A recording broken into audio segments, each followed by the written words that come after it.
저는 오늘 본문의 말씀을 가지고 전심으로 감사 세 번째 시간을 가지도록 하겠습니다. 시편 9편 1절부터 6절까지의 내용은 다윗이 골리앗을 이기고 난 다음에 감사한 마음으로 그의 은혜를 체험한 내용을 담은 내용입니다. 그리고 지난주에 보았던 7절부터 12절까지에서는 하나님께서 자신에게 승리를 주신 것을 통해서 하나님의 통치를 경험한 것을 노래했습니다. 하나님의 통치는 이 다윗 시대에만 적용되는 것이 아니라 모든 시대, 모든 상황 가운데서도 여전히 적용되고 있다는 것이죠. 우리가 이제 주기도에 이런 기도를 하잖아요. 하늘에 계신 우리 아버지여, 이름이 거룩히 여김을 받으시오며. 우리는 하나님의 이름이 거룩히 여김을 받도록 기도합니다. 어떻게 하면 받을 수 있을까요?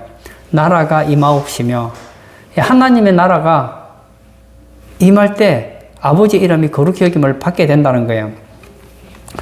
하나님께서 세상 역사를 통해서 하나님이 다스리십니다. 그런데 세상 사람들은 잘 몰라요. 그러나 우리는 알지요. 그러나 교회의 역사 속에서는 하나님의 다스리심이 아주 명확하게 드러난다는 거예요. 다윗은 하나님의 그 역사하심, 하나님의 그 세계를 움직여 가시는 그 경륜을 보면서 하나님은 어떻게 세상을 다스려 가는지를 알았어요. 8절에 보니까 하나님께서는 공의로 세계를 다스리신다 했습니다. 여러분, 공의가 뭡니까? 의를 똑같이 적용하는 거예요. 공의라는 것은 가난한 자나 부자나 강한 자나 약한 자에게 똑같이 적용하는 것을 공의라고 합니다. 그런데 이 사회에서는 이 공의가 꼭 똑바로 적용되는 게 그렇게 쉽지는 않아요. 똑같은 조건이면 돈 있는 자가 혜택을 보기 쉽고, 똑같은 조건이면 강한 자가, 권력을 가진 자가 혜택을 볼 가능성이 많단 말입니다. 똑같이 재판에도 힘없는 자는 재판에서 질 확률이 굉장히 높습니다. 또 한 가지, 하나님의 다스리심은 정직입니다. 정직이라는 것은 같은 논리가 영원히 다스려지는 것을 말하고 있습니다.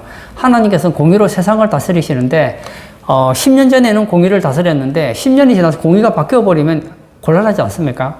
하나님의 이 공의라는 것은 정직하다는 거예요. 바뀌지 않는다는 거예요. 그러므로 우리가 하나님의 의를 순종하면 하나님께서는 하나님의 의에 순종하는 사람에게는 은혜로 반응하십니다. 그러나 하나님의 의에 대해서 불순종으로 반응하는 사람에게는 하나님의 심판이 있다는 거예요. 또 뭐라고 했습니까? 10절에 여호와여, 주의 이름을 아는 자는 주를 의지하오리니 이는 주를 찾는 자들을 버리지 아니하심이니이다.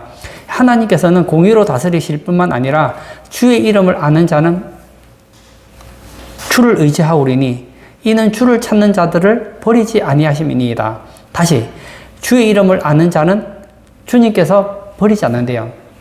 주의 이름을 아는 자가 주를 의지하는 자이고, 주를 의지하는 자는 주를 찾는 자들입니다. 여기서 주의 이름을 안다, 주를 의지한다, 주를 찾는다는 것은 같은 뜻이라고 볼 수 있어요. 하나님을 찾는 자가 누구냐? 가난한 사람이라는 거예요. 가난한 마음, 부족함을 아는 사람이라는 겁니다. 여러분, 하나님은 누구에게 은혜를 베푸십니까? 나는 부족합니다. 하나님을 의지하고 하나님을 알고 하나님을 찾는 사람, 그가 마음이 가난한 자예요. 그래서 11절에 보면 너희는 시온에 계신 여호와를 찬송하며 그의 행사를 백성 중에 선포할지어다 했습니다. 왜냐? 12절 피 흘림을 신문하시는 이가 그들을 기억하시며 가난한 자의 부르짖음을 잊지 아니하시도다. 하나님께서는 가난한 자의 부르짖음을 잊는 법이 없다는 겁니다. 제가 지난주에 이제 14절까지 설교를 했기 때문에 오늘은 15절부터 해야 되지만 저는 13절부터 다시 시작하도록 하겠습니다. 이 13절부터는 어떤 게 나오느냐? 기도의 내용과 기도하는 자의 자세가 나와 있습니다. 13절 제가 한번 볼까요? 여호와여, 내게 은혜를 베푸소서. 나를 사망의 문에서 일으키시는 주여, 나를 미워하는 자에게서 받는 나의 고통을 보소서. 여호와여, 내게 은혜를 베푸소서. 기도의 자격을 가르쳐 주고 있습니다. 기도의 자격은 누가 가지고 있습니까? 없다는 겁니다. 다윗은 얘기하고 있습니다. 지금 하나님께 도와달라고 기도를 하고 있는데 어떻게 기도하고 있습니까? 여호와여, 내게 은혜를 베푸소서. 이것은 내가 하나님께 기도할 수 있는 자격이 있어서 기도하는 것이 아니라는 것을 가르쳐 준다는 거예요. 교회 생활 하시다 보면 그런 분들이 많지요. 나는 교회 생활을 오래 했으니까 하나님은 내 기도에 응답해 주셔야 돼. 나는 교회 봉사를 많이 했으니까 하나님 응답해 주셔야 돼. 나는 헌금을 많이 하니까 하나님께서 응답을 해 주셔야 돼. 나는 평소에 기도를 많이 하니까 하나님 응답해 주셔야 돼. 뭐 다양한 조건을 내걸 수 있겠죠. 이런 사람의 기도는 누가복음 18장에 나오는 바리새인의 기도와 비슷합니다. 다윗은 할 말이 많은 사람이에요. 다윗은 하나님의 은혜를 많이 체험했습니다. 그는 굉장한 장군이었고 또 왕이었습니다. 소위 말하는 아쉬움이 없는 사람입니다. 그런데 하나님 앞에 섰을 때 그는 어떻게 발견했느냐? 나는 부족한 자라는 거예요. 하나님께서 나를 도와줄 이유는 없다는 거예요. 그래서 내게 은혜를 베푸소서 했다는 겁니다. 하나님께서는 우리에게 기도 응답하는 게 마땅하고 또 해주시기를 기뻐하시지만 우리의 기도의 자세는 은혜를 구하는 자여야 된다는 거예요. 마치 뭐 이런 표현이 어울릴지 모르겠는데 요즘에는 뭐 그런 분들도 별로 많지 않아요. 근데 좀 어려움을 당하시는 분들이 좀 도와주세요 하고 이게 도움을 요청할 때가 있잖아요. 그러면 어떤 분이 예를 들어서 뭐 5,000원, 10,000원을 줬어요. 감사하죠. 근데 이 사람이 생각할 때 내가 당신한테 돈을 달라고 했기 때문에 도움을 달라고 했기 때문에 당신은 마땅히 줘야 된다. 그렇게 생각한다면 뭔가 오해 있는 거 아닙니까? 그 사람이 내게 구할 수는 있지만 구한다고 해서 내가 주어야 될 이유는 없거든요. 안 줄 수도 있어요. 조금 줄 수도 있고. 근데 주는 것은 베푸는 사람이 은혜로 주는 거 아닙니까? 뿐만 아닙니다. 나를 사망의 문에서 일으키시는 주여 이렇게 얘기를 하고 있습니다. 여러분, 우리 인생 앞에는 크게 두 가지의 문이 있습니다. 하나는 사망의 문이 있고 또 하나는 시온의 문이 있습니다. 14절에서는 시온의 문에서 주의 구원을 기뻐하리이다 했고 13절에서는 사망의 문에서 일으키시는 주여 이렇게 얘기를 하고 있습니다. 두 가지 문을 대조하고 있습니다. 이 사망의 문은 다른 말로 하면 멸망의 문이라고 할 수 있습니다. 이 시온의 문은 하나님께 나아가는 열린 문이라고 할 수 있습니다. 원래 시온은 예루살렘에 있는 시온산을 가리키지만 신약에는 바로 이 교회를 가리킨다고 할 수 있거든요. 그래서 하나님께서는 우리 인생 앞에 두 가지의 문을 두셨다는 거예요. 하나는 사망의 문이 있고 하나는 시온의 문이 있다는 것입니다. 그러므로 하나님께서는 우리에게 어떤 문을 택하기를 원하느냐? 사망의 문이 아니라 시온의 문을 택하기를 원하신다는 거예요. 그리고 우리 주님은 사망의 문에서 일으키시기를 원하시는 주님이신 것을 가르쳐주고 있습니다. 그런데 이 사망의 문을 피할 수 있는 사람은 아무도 없어요. 히브리서 9장 27절에 사망의 문을 뭐라고 했습니까? 한 번 죽는 것은 사람에게 정해진 것이요 그 후에는 심판이 있으리니. 사망의 문은 누구에게나 딱 한 번 열립니다. 그런데 이 사망의 문을 주님을 의지할 때는 사망의 문이 살리는 문이 될 수 있다는 거예요. 요한복음 11장 25절에 믿는 자는 죽어도 살겠고 라고 하셨습니다. 예, 사망의 문이 믿는 자에게는 하나님께 이르는 관문이 된다는 거예요. 거기에 반하여서 시온의 문은 계속 열립니다. 계시록 21장 25절에 낮에 성문들을 도무지 닫지 아니하리니 라고 했습니다. 천국에는 성문이 있는데 도무지 닫히지 않았다는 거예요. 거기는 밤이었기 때문에 그렇습니다. 이 시온의 문은 항상 영원토록 열려 있다는 거예요. 그러므로 우리가 이 시온의 문, 이 교회의 문을 열어서 예배하러 오고 찬송하러 오고 기도하러 오고 하나님과 교제할 수 있는 것은 이게 얼마나 큰 복인지 모릅니다. 그래서 다윗은 사망의 문에서 나를 건져주시고 시온의 문에서 노래하게 해달라고 기도한 것은 정말 합당한 기도라는 것이죠. 사랑하는 성도님, 이 사망의 문은 구별 없이 누구나 다 열립니다. 전도서 9장 5절에 산자들은 죽을 자를 알되. 뭐라고요? 산자들은 죽을 자를 안대요. 모든 산자는 결국 죽는다는 거예요. 인생에 사는 모든 인간들은 사망의 문을 통과해야 된다는 거예요. 그리고 전도서 8장 8절에도 보면 바람을 주장하여 바람을 움직이게 할 사람도 없고 죽는 날을 주장할 사람도 없으며 인간에게 생기를 주신 하나님께서 생사를 주관하신단 말입니다. 그래서 바람을 잡을 수 있는 사람도 없고 바람을 움직이게 할 수 있는 사람도 없는 것처럼 죽는 날을 주장할 수 있는 사람도 없다는 거예요. 그러나 이 시온의 문은 믿음으로 선택하는 자에게는 열립니다. 마태복음 7장 13절에 좁은 문으로 들어가라. 예, 우리가 마음의 문을 가난하게 만들어서 주님 앞에 나아가기만 한다면 이 문은 열릴 수 있다는 거예요. 그래서 13절에 이런 기도를 했습니다. 여호와여 내게 은혜를 베푸소서. 나를 사망의 문에서 일으키시는 주여 나를 미워하는 자에게서 받는 나의 고통을 보소서. 예, 다윗 인생에도 사망의 문이 있었습니다. 그런데 그는 하나님을 의지했습니다. 그때 사망의 문에서 주님께서는 이렇게 주시더라는 거예요. 뿐만 아니라 나를 미워하는 자에게서 받는 나의 고통을 보소서 이렇게 얘기했습니다. 이 사건 앞에 무슨 일이 있었느냐? 다윗은 골리앗을 이겼습니다. 승리했습니다. 너무 기쁘죠. 그런데 지금은 시편 9편 13절에서는 뭐라고 하고 있습니까? 나를 미워하는 자에게서 받는 나의 고통을 보소서. 전에는 기뻤는데 지금 고통이 있다는 거예요. 우리가 인생을 살아가면서 항상 평안만 있는 건 아니라는 거예요.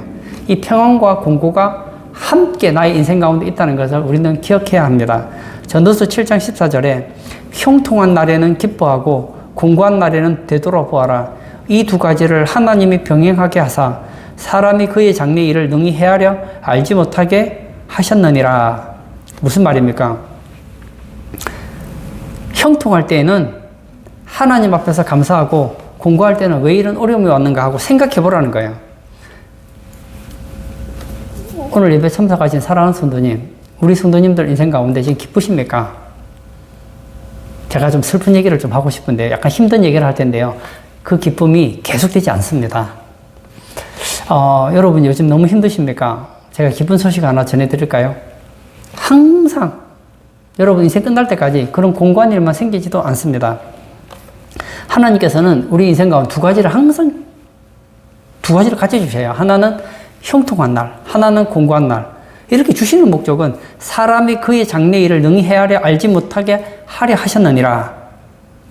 하나님께서는 우리가 장래 일을 알지 못하게 하기 위해서 때때로는 좋은 일도 있게 하고 때때로는 안 좋은 일도 경험하게 하신다는 거예요. 그러므로 좋다고 해서 너무 좋은 것도 아니고 나쁘다고 해서 너무 나쁜 것도 아니라는 거예요.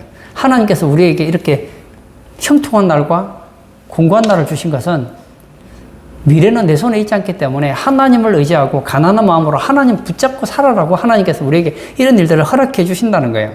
다윗은 골리앗을 이기는 큰 체험을 했습니다만 사울 왕에게 10년 이상 쫓겨다니는 그런 인생을 살았습니다.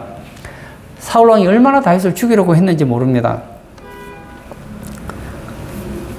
그러므로 다윗 같은 이런 신앙이 저는 정말 필요하다고 생각해요. 여러분 인생 가운데 혹시 사망의 문같이 여기지는 그런 어려움이 있으십니까? 다른 사람에게 미움을 받는 그런 일들이 있으십니까? 그렇다면 이상하게 생각하지 마세요. 다윗도 그런 경험을 했잖아요. 예수님의 인생에도 사망의 문이 있었잖아요. 예수님도 사람들에게 미움받고 사람들에게 손가락질 받을 때가 있었잖아요. 그럼 우리도 그런 일을 얼마든지 당할 수 있죠.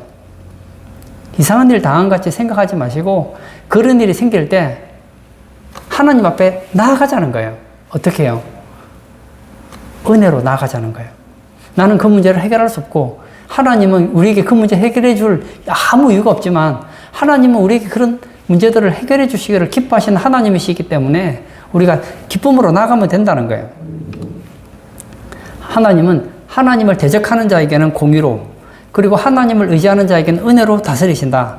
이것이 다윗이 경험한 인생 역사 가운데 풀어주시는 하나님의 통치 원리라는 걸 알았다는 거예요. 14절도 볼까요? 그리하시면 내가 주의 찬송을 다 전할 것이요 딸 시온의 문에서 주의 구원을 기뻐하리이다. 그리하시면 하나님께서 공고에서 은혜로 건져주신다면 나는 그 은혜를 찬송으로 전하겠다는 거예요. 내가 주의 찬송을 다 전할 것이다. 그렇게 얘기를 하고 있습니다. 찬송이 뭡니까? 하나님을 높이는 게 찬송이죠. 근데 우리가 지금 요즘 복음성도 많고 CCM도 많고 찬송가도 있지만 들어보면요. 실제로 찬송가가 생각보다 안 많아요. 제가 예전에 청년부를 맡을 때 찬양을 하잖아요. 찬양. 노래는 찬양이. 우리 같이 찬양하겠습니다. 들어보면은 찬양이 아니에요. 제가 볼 때는 좀 위로성에 가까워 CCM이 많아요. 하나님을 높이고 하나님을 찬양하는 내용이 원래 찬양이고 찬송 아닙니까? 그런데 아닌 경우가 많더라고요. 우리가 찬송가라고 하지만 이 찬송가에도 보면 찬송도 있지만 다른 것들이 생각보다 많습니다. 예를 들어서 이 복음성가, 이 복음을 설명해 준 노래가 복음성가 아닙니까? 이 복음성가는 어떤 특징을 가지고 있느냐? 사람의 마음을 격동시켜서 예수님을 영접할 수 있는 마음을 열어주는 이런 노래가 바로 부흥성가입니다. 문 열었을 때에 들어오시오. 이런 노래가 대표적인 부흥성가라고 할 수 있죠. 옛날에 무디라는 분이 부흥성회를 열면은 막 사람들이 막 오잖아요. 어떤 사람은 들어갈까 말까 이 갈등을 해요. 그러면 노래를 막 부르는 거예요. 문 열었을 때에 들어오시오. 그렇게 재촉을 하는 거예요. 복음성가는 어떤 것입니까? 그 안에 구원의 메시지가 들어있는 거예요. 울어도 못하고 참아도 못하고 믿으면 하겠네 뭐 이런 거. 천국에 들어가는 길은 예수님 뿐이죠. 이런 복음성가죠. 그런데 찬송가는 무엇입니까? 주님을 높이는 거예요. 예수 우리 왕이여 이곳에 오셔서 하면서 찬양 부르는 거. 이게 이게 우리는 복음성가라고 하지만 사실은 복음성가이기는 하지만 우리가 복음성으로 부르긴 하지만 실제로는 이게 찬송가예요, 찬송가. 찬송가에도 그런 거 있지 않습니까? 잘 보면은 주님을 높이는 그런 찬송이 있어요. 다윗은 내가 주의 찬송을 다 전할 것이라 했습니다. 다윗은 이스라엘의 노래 잘하는 자라고 했죠. 노래를 잘합니다. 그래서 어떻게 하겠다는 겁니까? 주의 구원을 찬양하겠다는 거예요. 저는 우리 성도님들이 노래를 부르실 때 복음성가다 해서 막 부르지 마세요. 복음성가 중에도 말은 복음성가인데 사실은 복음성가가 아닌 경우가 많아요. 복음이 들어가야 복음성가거든요. 그 부흥성가도 아니에요. 어떤 경우에는 보면은 무슨 교제송 그런 건 엄밀히 말하면 이 찬양이라고 보기 좀 어렵단 말이에요. 우리가 크게 보면 찬송과 찬양의 분류에 들어가긴 하겠지만 제가 말하고 싶은 것은 다윗이 말하는 내가 주님을 찬양하겠습니다 할 때는 진짜 주님을 찬양하는 노래해야 된단 말입니다. 우리가 예배 시간마다 부르는 노래 있잖아요. 모든 영광을 하나님께 예수님 찬양 받으소서. 뭐 이런 찬양은 진짜 이건 찬송가거든요. 저는 복음성 가운데서도 찬송가가 있고 찬송가 가운데도 찬송가가 있거든요. 저는 여러분들이 복음성도 좋고 뭐 찬송도 좋고 교제성도 좋고 다 좋지만 다윗처럼 여러분의 인생 가운데 하나님 은혜를 베풀어 주셨을 때에 한번 가사를 읽어보세요. 읽어보면 정말 이게 하나님을 높이는 찬양인지 삼위 하나님을 높이는 찬양인지 아니면 내가 위로를 받는 노래인지 아니면 교제송인지 뭐 다양한 종류가 있단 말이에요. 그리고 구약에는 이 시온의 문은 누가 들어갈 수 있느냐? 희생제물을 가지고 있는 사람만 들어갈 수 있습니다. 희생제물이 없으면 그 번제단을 지나지 않고서는 누구도 성전에 들어갈 수 없습니다. 이 성전에 있는 이 희생의 번제단, 이것이 오늘날로 말하면 무엇일까요? 바로 십자가라고 할 수 있습니다. 십자가를 통하지 않고서는 누구도 하나님께 나아갈 수 없다는 거예요. 시온의 문에서 주의 구원을 기뻐하리이다. 그렇습니다. 여기서 시온의 문에서 제일 중요한 건 뭐냐? 주의 구원입니다. 구원이 제일 중요해요. 다른 것은 보너스예요, 보너스. 저는 오늘 예배 참석하신 우리 성도님들에게 여러분이 교회 나오는 이유가 뭐냐? 라고 물을 때 첫째도 구원이요, 둘째도 구원이요, 셋째도 구원이 되기를 바랍니다. 우리 하나님과 관계에 있어서는 하나님을 높이고 찬양해야 되겠지만 내가 하나님께 받는 은혜 중에서 가장 큰 은혜가 뭐냐고 물으신다면 구원이 돼야 된다는 거예요. 다른 것은 부수적인 거란 말이에요. 부수적인 거. 하나님께서 우리에게 구원을 주시면 다른 건 따라오는 거예요. 그래서 우리가 기도를 할 때도 가장 많이 기도해야 되는 기도가 바로 이 구원에 대한 기도입니다. 예를 들어 어려운 사람들 있잖아요. 지금 뭐 아프리카나 이런 분들 얼마나 어렵습니까? 그분들이 먹을 거 주는 거 저는 정말 좋다고 생각해요. 배우지 못하는 사람에게 공부할 수 있도록 도와주는 거 참 좋다고 생각해요. 그러나 여러분, 만약에 그분들을 평생 먹을 것을 제공하고 배우게 해주고 이 땅에서 나름 인간답게 살겠어요. 근데 구원을 못 받았어요. 그러면요, 제일 큰 은혜를 못 받은 거예요. 그러나 반대로 예수를 믿고 구원을 받았다.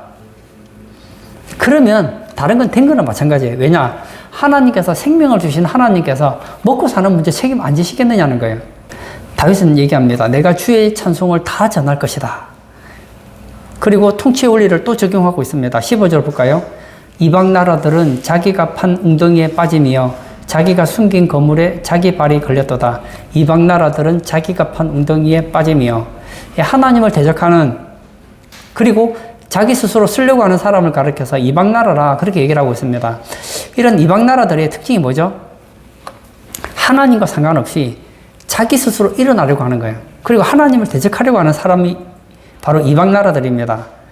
여기 보면 자기가 판 웅덩이에 빠진다 그랬습니다.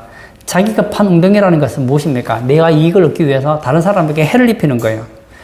이런 말 있죠. 다른 사람의 불행은 나의 행복이다. 나는 행복하다고 생각했는데 내 친구가 나보다 더 좋은 집에 살면 그 행복이 어디론가 사라져버려요. 우리가 비교를 하더라도 나보다 못한 사람을 비교하면 행복할 수 있는데, 인간은 기본적으로 어떤 특징을 가지고 있느냐, 나보다 나은 사람과 자꾸 비교하려는 그런 속성이 있거든요. 그래서 내가 다른 사람보다 좀 낫다고 생각되면 좀 괜찮다 생각이 드는데, 반대로 남들이 나보다 낫다고 생각하면 왠지 주눅게 들고 기쁨을 잃을 때가 많단 말이에요.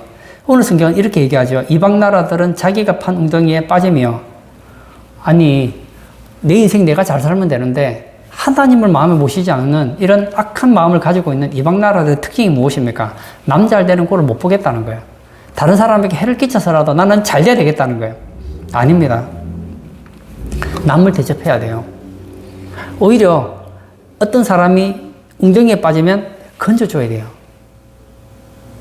그래야지 나도 도움을 받을 수 있는 거예요. 여러분, 진짜 행복은요, 이웃을 내 몸처럼 사랑하는 거예요. 바울은 이렇게 얘기합니다. 아내를 사랑하는 자는 자기를 사랑하는 것이라. 나를 사랑하는 가장 좋은 방법은 결혼한 사람은 아내를 사랑하는 것이고, 자녀를 사랑하는 것이고, 부모를 사랑하는 것이고, 친구를 사랑하는 것이고, 동료들을 사랑하는 거예요. 반대로 남을 골탕 먹이려고 하면 어떻게 된다는 겁니까? 자기가 판 웅덩이에 자기가 빠지게 된다는 거예요. 다윗은 이것을 알았습니다. 남을 빠지게 하려는 사람, 남에게 해를 입히려고 하는 사람은 자기가 그 웅덩이에 빠진다는 거예요. 왜냐? 하나님은 진리로 간섭하시기 때문에. 오늘 예배 참석하신 사랑하는 성도님, 사울왕이 다윗을 죽이려고 얼마나 노력합니까? 그러다 결국은 사울왕이 죽잖아요. 이것은 성경에 기록한 성경의 중요한 진리 중에 한 가지입니다. 에스더서에 보면은 이 하만이라는 사람이 나옵니다. 이 하만이라는 사람이 왕의 굉장히 총애를 받는 총리였습니다. 그런데 그의 눈에 가시 같은 사람이 하나 있었어요. 모르드게죠. 이 모르드게를 죽이려고 큰 나무를 세웠어요. 그리고는 이 모르드게를 죽이려고 왕을 찾아갑니다. 근데 오늘 성경 말씀대로 자기가 숨긴 거물에 자기 발이 걸렸도다. 여러분, 이유 없이 내가 좀 마음에 들지 않는다고 그 사람 앞에 웅덩이를 파놓고 그 사람 죽이려고 하고 그 사람에 해를 입히려고 하면 하나님께서는 오히려 그 웅덩이가 자기가 빠지게 한다는 거예요. 저는 이 에스더서를 보면서 참 하나님의 간섭을 새삼 느끼게 돼요. 하만이 모르드게를 죽이려고 할 때 하나님께서 이상하게 일을 하신단 말이에요. 아침에 일찍 일어나서 아하수에로 왕을 찾아갑니다. 그리고는 이 모르드게를 죽이려고 음모를 꾸미고 보고를 하러 갑니다. 그런데 이 앞에 어떤 사건이 있었느냐? 예전에 모르드게가 일찍이 아하수에로 왕을 죽이려고 음모를 꾀하는 두 사람을 에스더에게 고발을 하죠. 문지기 중에 빅단과 데레스라는 두 사람이 임금님을 죽이려고 합니다. 이렇게 보고를 했어요. 임금님이 알아보았더니 맞는 거예요. 그래서 그 사람들을 사형을 시켰습니다. 보통 같으면 왕이 죽어야 될지도 모르는 그 위기 가운데서 이 모르드게가 살려주었어요. 그럼 어떻게 해야 됩니까? 요즘으로 말하면 뭐 장관을 시켜주든지, 뭐 부자가 되게 해주든지, 뭐 집을 한 채 주든지 이렇게 해야 되는데 아무 포상을 주지 않았어요. 모르드게 입장에서는 얼마나 섭섭하겠습니까? 내가 이렇게 좋은 정보를 했는데 저 임금은 왜 나한테 관심도 가지지 않는가? 그런데 이 모르드게는 아무 일 없었다는 듯이 그냥 평소처럼 문지기를 하고 있습니다. 그런데 그날 저녁에 내일 아침에는 하만이 와요. 근데 그날 저녁에 잠을 자야 되는데 밤에 갑자기 잠이 안 오는 거예요. 그래서 신하들을 부르죠. 불러서 얘들아 일기책을 가져와라. 그리고는 역사 일기를 읽어라. 그렇게 얘기를 하는 거예요. 그 역사 일기를 누워서 이제 들어요. 듣는데 하필이면 그 역사 일기 내용이 많잖아요. 그 많은데 이 모르드게라는 문지기가 악한 두 사람이 왕을 죽이려고 했던 보고 있던 그리고 그들을 처리해서 나라가 평안하게 되었다는 그 기사를 듣게 됩니다. 그래서 임금님이 읽다가 물어보죠. 그 모르드게에게 상을 주었느냐? 뭔가 뭐 보상을 했느냐? 뭐 관장을 주었느냐? 땅을 줬느냐? 이렇게 물었더니 아무것도 주지 않았다는 거예요. 그때 임금님이 속으로 생각하기를 이래서는 안 되는데 그래도 왕한테 이렇게 왕의 생명을 살려주는 이런 일을 했으면 뭔가 보상을 해야 되는데 이거 기강이 너무 흐릿해졌구나. 내가 이 모르드게에게 큰 포상을 해야 되겠다. 딱 생각하고 있는데 그때 누가 들어왔느냐? 하만이 들어옵니다. 왕이시여, 모르드게를 죽이도록 해주십시오. 보고하려 딱 들어왔는데 임금님이 먼저 얘기를 하는 거예요. 하만에게 말하기를 임금님이 사랑하고 임금님이 높이기를 원하는 사람이 있다면 어떻게 하면 좋겠느냐? 하만이 생각할 때 임금이 자기를 가장 좋아하고 사랑하고 자기를 가장 높이기를 원한다는 걸 알고 있었어요. 또 그럴 만한 자가 자기밖에 없는 것 같아요. 임금님이 나를 사랑하고 나를 높이고 나를 굉장히 좋아하는구나. 그래, 이번 기회에 한번 왕의 자리에 한번 올라가 보자.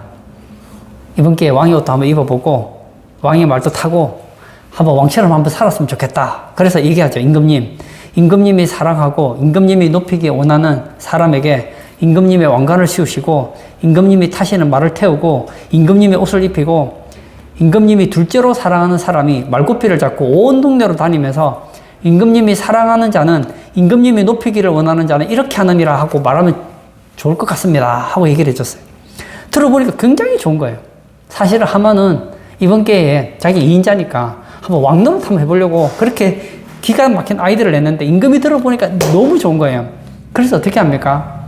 모르드게에게 너가 그렇게 하라. 그래서 지금 조금 전만 해도 모르드게를 죽이게 해달라고 허락받으러 왔는데 갑자기 왕의 말을 끌면서 왕이 높이기를 원하고 왕이 존귀하게 하기를 원하는 자는 이렇게 될 것이다 하고 모르드게를 높이게 했다는 거예요. 이게 뭐죠? 하나님의 공의입니다. 여러분, 하나님의 의는 공평한 거예요. 모르드게 이렇게 생각했을지도 몰라요. 난 이렇게 좋은 일을 했는데 왜 하나님은 이렇게 무심하지? 왜 나에게 상을 안 주시나? 생각할지도 모르겠어요. 근데 여러분, 그렇게 생각할 필요가 없습니다. 하나님의 의는 공의입니다. 하나님의 의는 똑같이 적용되는 거예요. 우리가 뭔가를 심으면 빨리 거두기를 원하는 그런 속성이 있잖아요. 근데 빨리 받는 게 꼭 좋은 건 아니에요. 하나님은 빨리 받고 싶은 우리의 마음을 모르는 건 아니에요. 그렇지만 우리에게 주실 때 빨리 주는 것이 아니라 우리에게 필요할 때 주신다는 거예요. 이것을 다윗도 깨달았습니다. 16절 여호와께서 자기를 알게 하사 심판을 행하셨으며 악인은 자기가 손으로 행한 일에 스스로 얽혔도다.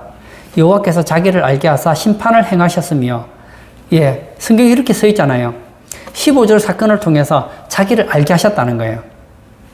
그리고 여기 보면 히카연 셀라 이렇게 돼 있는데요. 히카임이라는 말은 묵상이라는 말이고 셀라라는 말이 휴지라는 뜻입니다. 그러니까 히카연 셀라는 무슨 얘기냐면 좀 음악이 막 나오면 노래를 하잖아요. 이 가사를 부르면서 좀 이 사이에 뭐가 있느냐 묵상하는 시간을 준다는 거예요. 후렴구 같은 거 탁 음악이 나오면 그 음악을 들으면서 이방 나라들이 심판을 당하고 웅덩이를 판 자가 웅덩이에 빠지고 이렇게 해서 하나님은 사람들이 자기가 누구인지를 알게 하고 심판을 행하시는 분인 것을 알게 하시는구나 하는 것을 묵상하게 한다는 거예요. 결과적으로 세상이 어떻게 되었습니까? 하나님 뜻대로 된다는 거예요. 여러분, 우리가 세상을 보면서 이런 생각이 들 때가 있어요. 하나님이 살아계신데 세상이 왜 이렇게 돌아가나? 내가 하나님 말씀대로 살아가는데 내 인생은 왜 이렇게 풀리지 않는가? 그때 히카연 잊지 마십시오. 잠깐 묵상해 보십시오. 오늘 10편 9편 한번 묵상해 보세요. 10편 9편 17절 계속 제가 한번 읽어볼까요? 악인들이 수울로 돌아가며 하나님을 잊어버린 모든 이방 나라들이 그리하리로다. 악인들이 수울로 돌아가며, 앞에서는 뭐라고 했습니까? 웅덩이에 빠진다고 했죠. 웅덩이에 빠졌어요.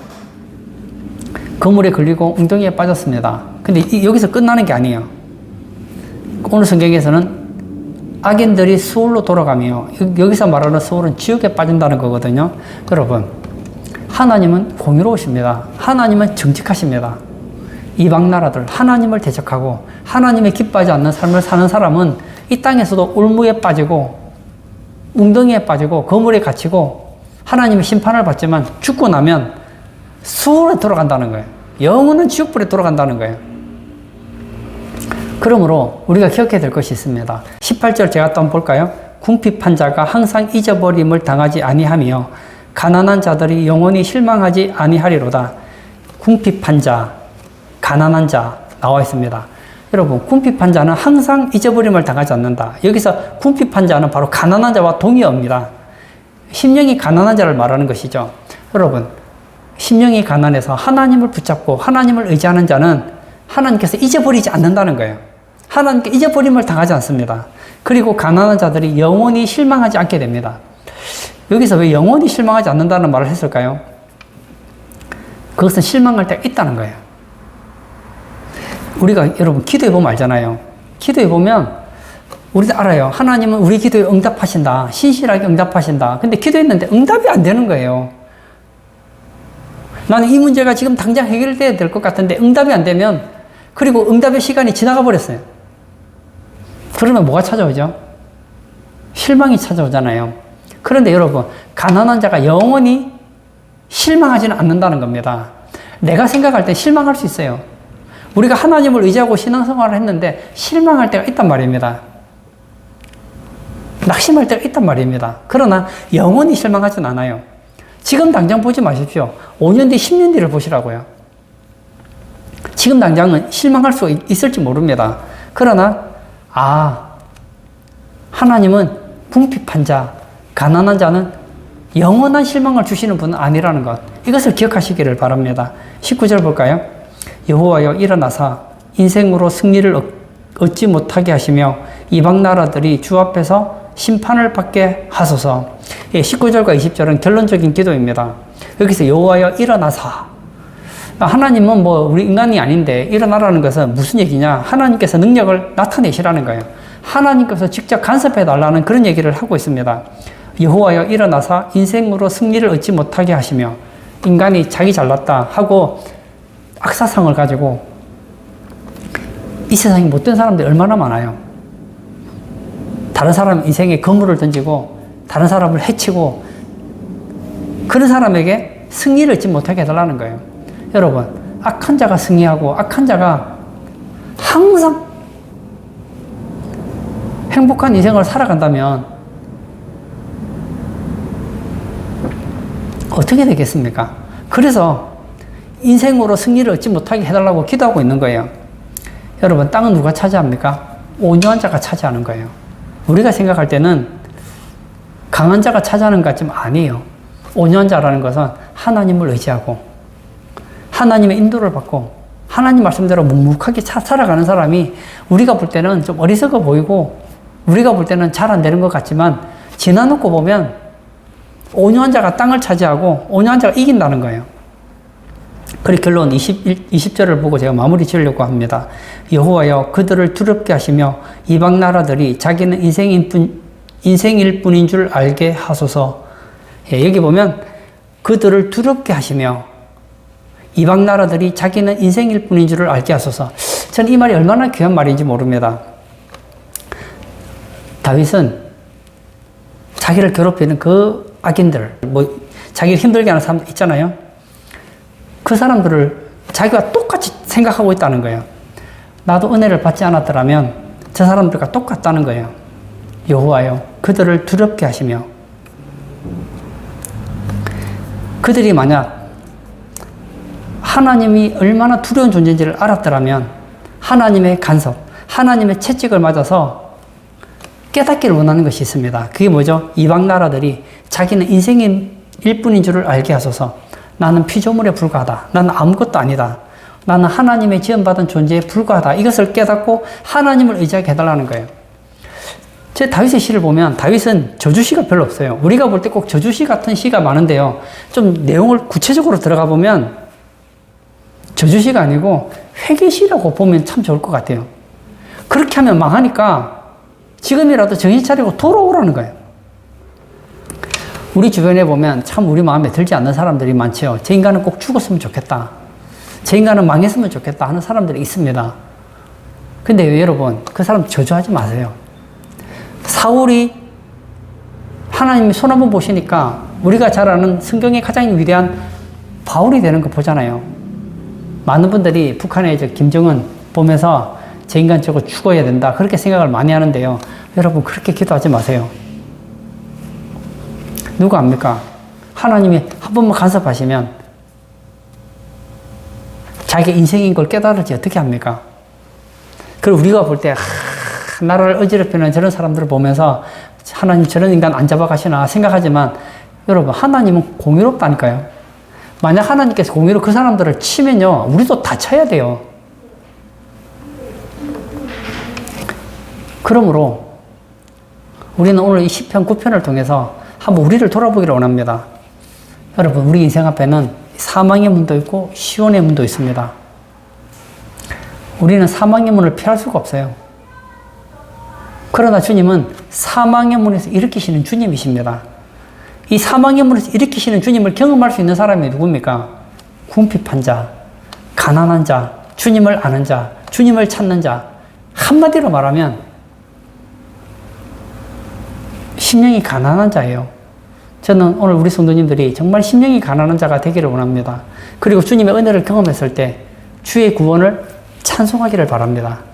그리고 우리 주변에 보면 이 악인들을 보면서 이방 나라들을 보면서 다윗은 그들을 하나님이 간섭해 주시기를 원하는 마음도 있었지만 그들이 난 진짜 아무것도 아니구나 깨닫고 주님 앞에 돌아와서 하나님을 의지하는 사람이 되기를 원하는 그런 마음도 있었단 말이에요.